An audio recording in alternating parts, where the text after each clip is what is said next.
በትግራይ ክልል ላለው ወቅታዊ ሁኔታ የፌዴራል መንግስት አስፈላጊውን ድጋፍ እንዲያደርግ የክልሉ ጊዜያዊ አስተዳደር ጠየቀ። የትግራይ ክልል ጊዜያዊ አስተዳደር ፕሬዝዳንት አቶ ጌታቸው ረዳ የፌዴራል መንግስት በክልሉ ጣልቃ መግባትን ጨምሮ የትኛውንም አይነት ድጋፍ ለማድረግ በቂ ምክንያት እንዳለው ተናግረዋል። አቶ ጌታቸው በሚመሩት ክልል ስላለው ወቅታዊ ጉዳይ ከትግራይ ቴሌቪዥን ጋር ባደረጉት ቆይታ በቅርቡ ስላገዷቸው ከፍተኛ የጸጥታ አመራሮችና በክልሉ ስለነገሰው ውጥረት ማብራሪያ ሰጥተዋል።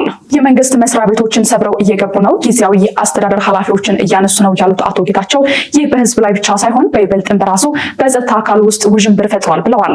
የውጭ ኃይሎች በዚህ ውስጥ ተሳታፊ ናቸው ብለን የምናምንበት ምክንያት አለን ያሉት አቶ ጌታቸው ረዳ አሁንም ይህ ውሳኔ ይቆማል ብዬ ተስፋ አድርጋለሁ ሲሉም ገልጸዋል። የአዲግራት ከንቲባ ቢሮ በዶክተር ደብረጽዮን ገብረ ሚካኤል የሚመራው የህወሓት ቡድን መያዙን ያረጋገጡት አቶ ጌታቸው ረዳ ተመሳሳዩን መቀሌ ላይ ማድረግ ይፈልጋሉ ብለዋል።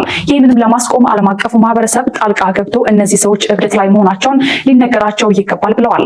ፕሬዚዳንቱ አክለውም በትግራይ ህዝብ ላይ ለተፈጸመው ዘግናኝ ወንጀል ምንም መፍትሄ ሳያበጁና አሁን በየመንደሩ ማህተብ መንጠቅ ህግና ስርዓትን እስከ ማስከበር ተደርጎ መወሰዱ ከንቱ ነው ሲሉም ተናግረዋል። የአቶ ጌታቸው ረዳን ንግግር በሚያጠናክር መልኩ ጊዜያዊ አስተዳደሩ ባወጣው መግለጫ የፌዴራል መንግስት አስፈላጊውን ድጋፍ እንዲያደርግም ጠይቋል።